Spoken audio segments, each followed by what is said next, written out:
here's a reading, a general reading for the sign of Cancer.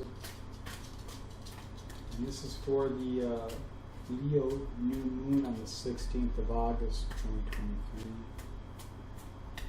I'm going to do a tarot spread, 9-card spread, with the bottom card and the middle card using Greene's Mythic Tarot, the original. And then I'm going to do an astrological analysis. We'll share the chart for Cancer rising, and we'll just break some dynamics down. Now, as I've been sitting here just shuffling, I'm feeling a lot of different things. You know, Cancer is very familial, ancestral. The river of life, the blood which flows through all of us is the river of life. I feel a lot of energies pulling.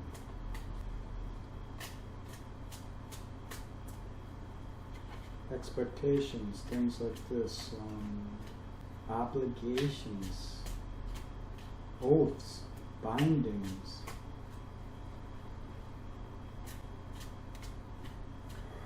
I feel that's what cultivates the intuitive instincts of Cancer a lot of times. It's within the blood, it's within the family, it's within the familial dynamics. We learn through our brothers, sisters, mothers, fathers, the ancestors, and we cultivate the progeny of spirit through our lives. How much awareness can we bear? How much can we hold? What can we release? What can we transform? How much moonlight can we shine here? Alright. I'm going to lay the cards down first, look them over, and then I will break it down for you best I can.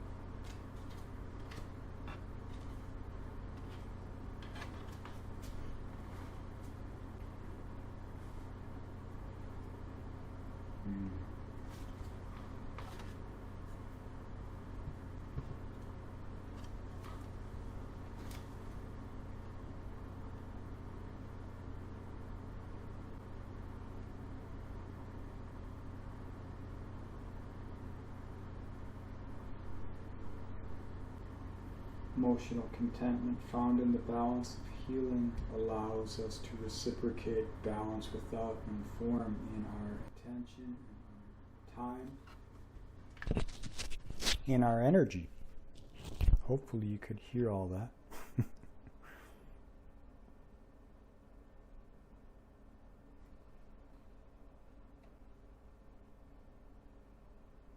Egoic expressions of the past have led us to places where we need to find temperance and understand the value of balance through the alchemy of life, losing ourselves to find it. We need ignorance in order to learn, so the choices of illusion and delusion in the moment they may seem like a dream or a nightmare, but after we've analyzed, assessed, and the waters have settled, we realize it's the cultivation towards our victory, however small or large that may be. We realize that a lot of the influences in our life are really trying to live vicariously through us, or to express and project their own inadequacies upon us so that they can feel better and they aren't so lonely. This helps us to transform, finding our foundation and finding a celebration. All right, so let's begin here. The first card I pulled was the Ten of Cups. Emotional fulfillment. It is the alchemical wedding, usually reflected with finding emotional contentment in relationship.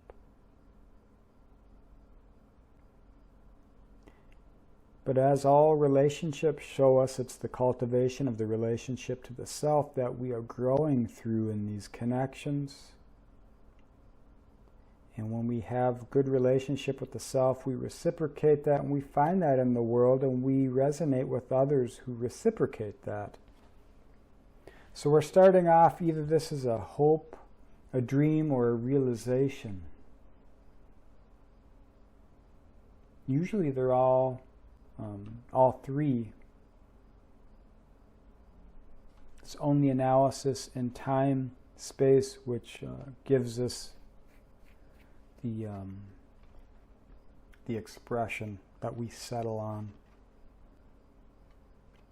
So this emotional contentment, which leads to and brings about Four of Swords.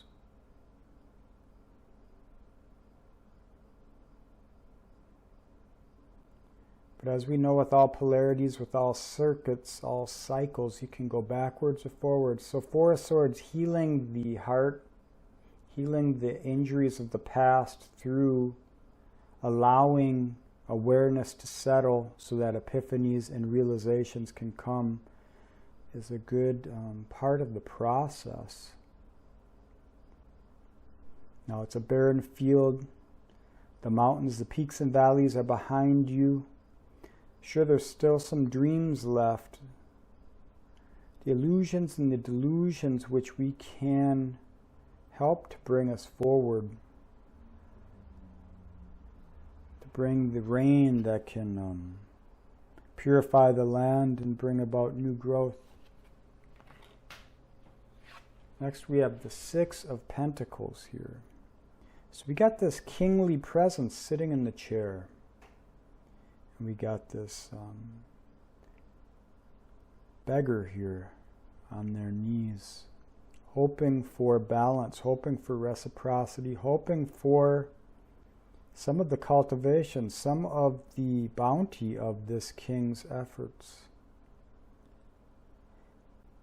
Looks like the person is pledging their allegiance, or they said their piece, and they're hoping, they're praying for attention, for focus, for reciprocity. The king looks like he's willing. He's feeling into it, it appears. The king represents growth, understands who and what is worth the investment so that new growth can happen. But it's through the authenticity of the individual to find that reciprocity in this world, in life, in others.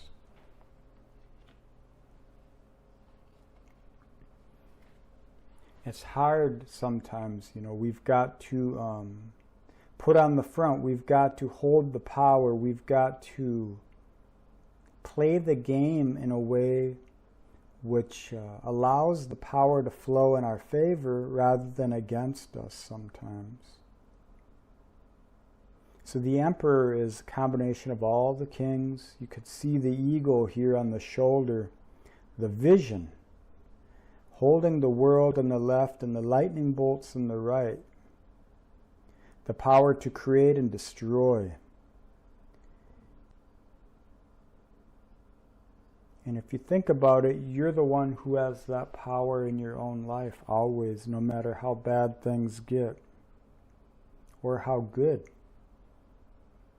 It's just, where's your ego? Are you tuned to the loops of past dynamics, or are you open to the next?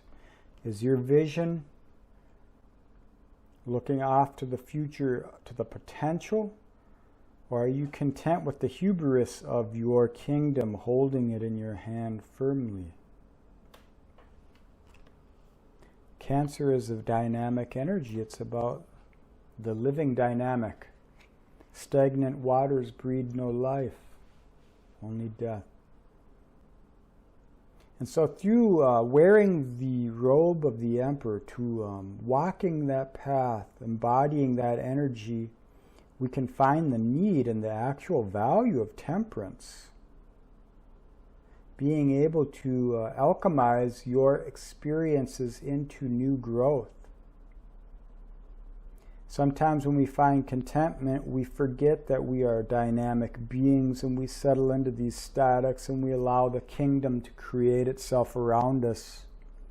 Then as the kingdom begins to erode, it's really a reflection of the change that we need to see within ourselves, and that wakes us up to the higher expression, the actual spiritual expression of the magician.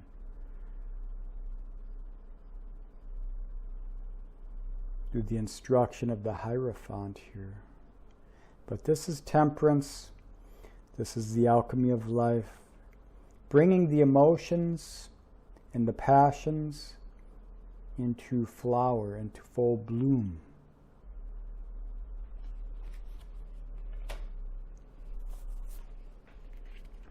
Next is the Seven of Cups here. Oftentimes we're in these processes, we don't realize we're transforming, we don't realize we're alchemizing, we don't realize we're manifesting. We don't realize we're living. We're praying for the miracle, we're praying for the answer, we're praying for the advisement, we're praying for the signs, because we've got too many choices. The illusions, the delusions, they begin to build up and we don't know what's real and what isn't. And we're sitting on an ocean of our emotion. But we have expressed that power, that divinity within ourselves into external objects, into the illusion of the world, and we try and find it out there.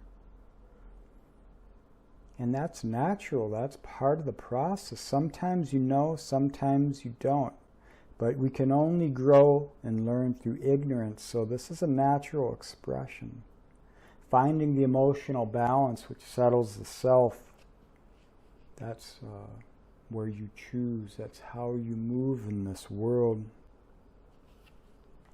Desire leads you to the gnosis that we seek. Here's the Six of Wands after this. Seven of Cups to the Six of Wands here. Now the golden fleece, the ram, the victor, you've gone through a lot of mythology in life, a lot of quests, a lot of ups and downs, and you've returned to the tribe, to your people, and you've shown your victory, you've shown your skill, your ability, your potential. And you hold up your victory, you hold up your rewards, your accomplishments, and the others, they acknowledge you. But are the acknowledgements worth the efforts? Does the victory hold you static, or does it propel you forward? What is victory when there is no victory within yourself, when it's just for the placations of image for others? Leads to the Four of Cups, Everyone whispering in your ears, everyone giving you advice, everyone telling you what and how and who and where and when, rather than following the stillness of your own emotional flows. It's natural, Most people, they feel more secure and stronger when they're in a group, when they're in a family, when they've got close ties. But just keep in mind, when you have these close ties, you are linked. You are helping them to grow through making their mistakes for them through your life, and them making your mistakes through their life. So there's Four Cups here sitting empty. There's an ocean of emotion waiting to be dove into and felt in the lived experience. She's holding the flowers there in her hand. There's no options left but replication unless she stands up and just walks to the ocean's edge and takes a dive. Sometimes you have to lose yourself. Usually you got to lose yourself to find it. Here's the star card, the transformation. Opening Pandora's box, opening the potential within yourself and allowing the child within to be re-alivened, reawakened, reborn through your awareness here now. These times, especially this new moon in Leo, it's asking us to rewild the child within ourselves, to find the purity and the true value of what and who that is. Forget who you think you are to become who you might be. This is how you manifest and bring foundation to reality, the Four of Pentacles. The cultivation of your life, you hold it as if it is your child. And we forget that we can cultivate and create many things, so we hold on to the statics and the traditions, and we instill that in the people in our lives, our children, and in our foundations for the future. We forget to look around us and see how fertile and bountiful the world can be. It's good to honor foundation, good to honor tradition, but to keep your hands clasped tightly on that which has already been set in stone. It doesn't allow you to grow and expand and flow in a more authentic expression of the self, one in which you can rejoice in the opportunity. We see here three mermaids holding empty cups in an ocean. The maiden here is being visited by an angel. Maybe it's Cupid, I don't know. He's got quite the fashion sense, I'll give him that. And we've got the moon here, and the moon is being awakened. It's almost sun-like, and there's a hole within it. There's a hole within the heart that needs to be allowed to breathe so that it can grow new emotional, well, I'm going to say intelligence here. If you look at the light on the water, think of the star card. Think of the traditional star card. Aquarius is pouring the water, the starlight, the moonlight infused waters onto the earth within us. So our emotions, when you are able to allow your emotions to flow, you can see the glimmers of the light of the potential that you knew within yourself when you were a child, and you can allow that light to lead your way. That's the Aquarian pour. That's how Aquarius transforms through the emotions, through Cancer. So this is a very good reading. I see a maturation of emotional understanding and an awareness of choice. Sometimes you got to do best for yourself to do best for others. All right, now let's get into the chart here. So this is the Cancer rising chart for the Leo New Moon on August 16th, 2023. Now this is Central Standard Time in the US. And it's a generic, general chart. If I'm doing an advisement session for a client, I look at the Porphyry house system. That's how I dial into the dynamics of the individual. But since we're speaking generically, we're speaking about a general reading. I'm using whole signs just so we can keep the dynamics of the 12ing of the zodiac in line. So moon rules Cancer. The moon is being reborn here. It's an initiation, a realization of your emotional flows through the value that you're transforming, through the value that you feel driven to express in this world. So if we look at the new moon, it's going to be at 23 degrees Leo and the Martian decan of Leo. Venus is in retrograde. She's been in retrograde for a while. She started her retrograde motion in a Yod with Neptune in the south node.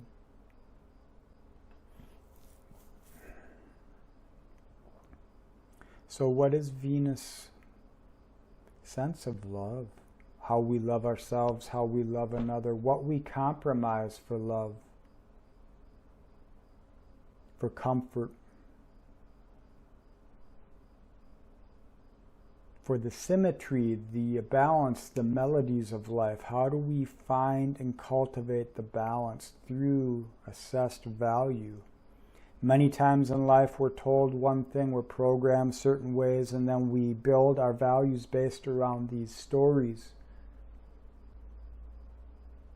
And we're hidden somewhere behind that. We're separated from it. We keep that front to protect the vital heart, the sensitivities of the soul within us. We hold this little candle because the world can put it out.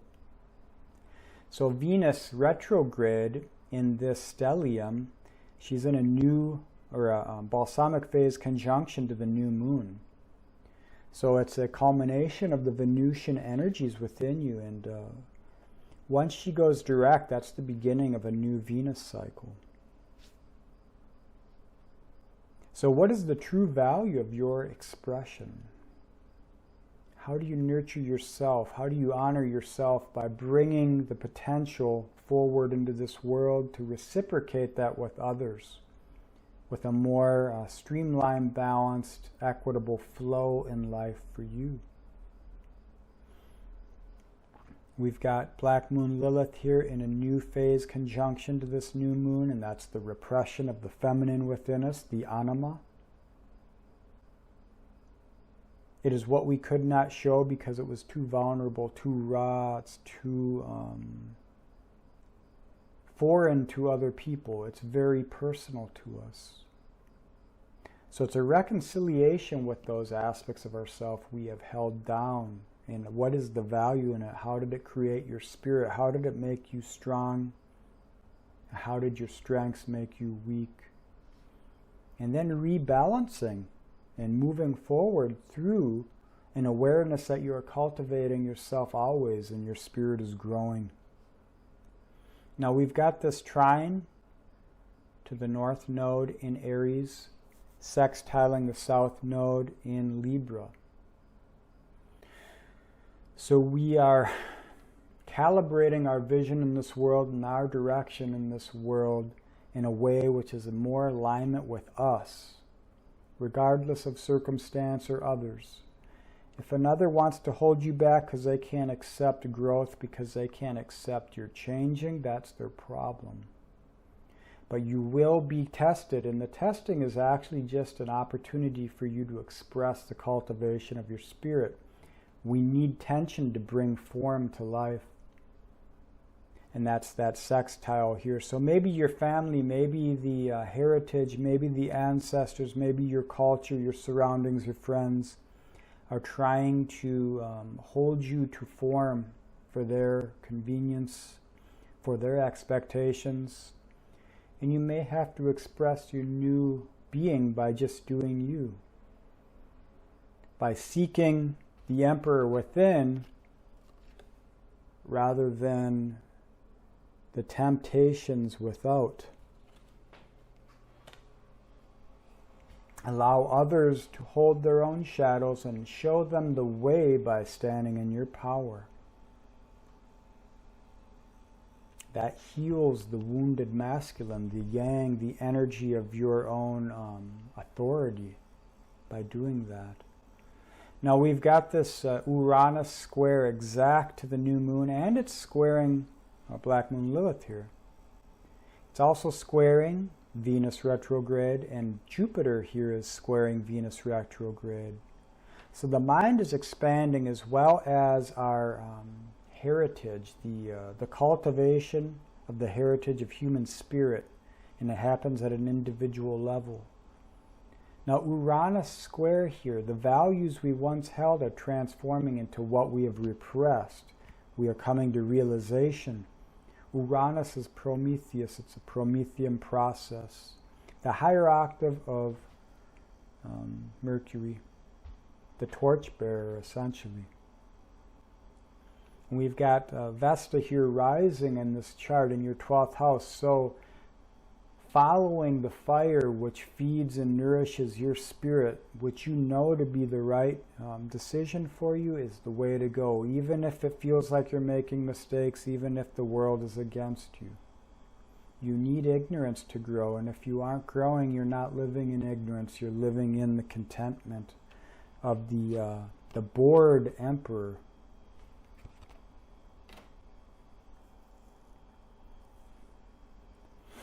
So we've got, with that Uranus square, we've also got a grand Earth trine happening. We've got Uranus trining Mars here. It's going to be exact later on the 16th. And it's also trining Pluto. And Pluto and Uranus are outer planets. We've got an opposition with Neptune and Mars, which is another outer planet. So these are huge cycles which we are realizing through our awareness if we so choose. And we are going to be faced with choices. And Pluto rewards those who face the choices and transform with their desires. Pluto represents the evolutionary intention through following your desire. Now, it means you make your mistakes wise. You know, with Uranus in the Saturnian decan of Taurus, we know where we've been, we know what we've gone through, we know what the stakes are, we know what the potential outcomes can be. If you follow your heart, if you follow the flow of your pure expression, there is no negative outcomes. Any blockage leads to a new path. And with Mars here in the Venusian decan of Virgo, being of service to self allows you to be of service to others. And sometimes that can look odd. It can look like you're not being of service to them. But you're showing them the healing path by moving forward in your energy, in your masculine expression of your Venusian values.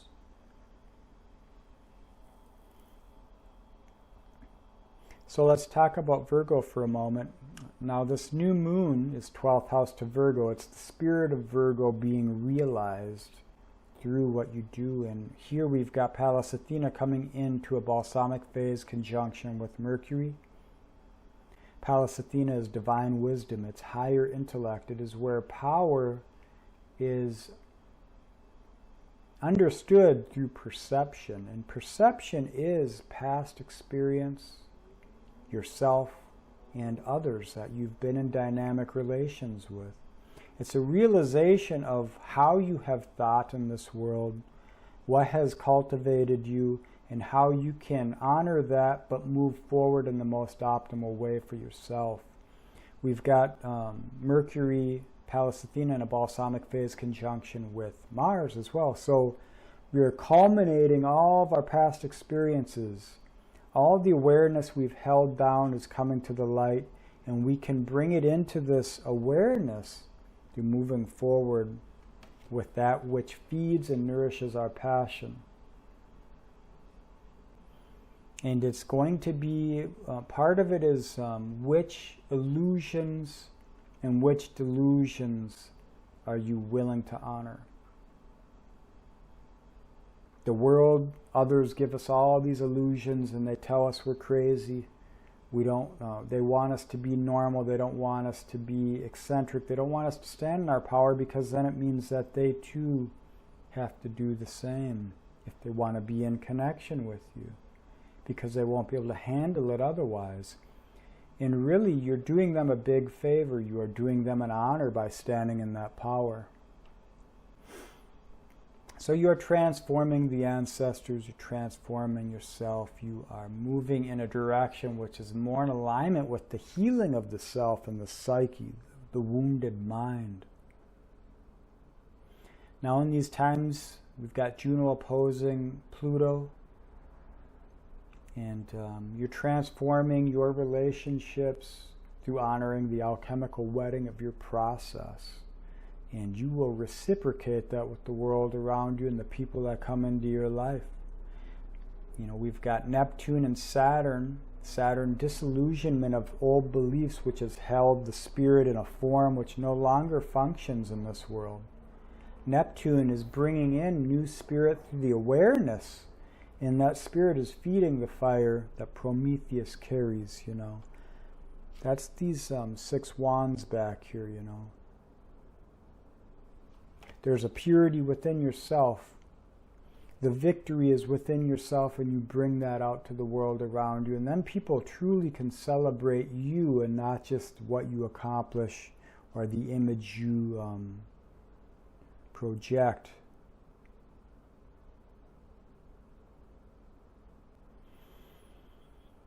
So it's a good chart for you, good reading. If you would like a astrological analysis, just go to my website and schedule an appointment. I have a few different options. But other than that, thanks for watching, listening, and being.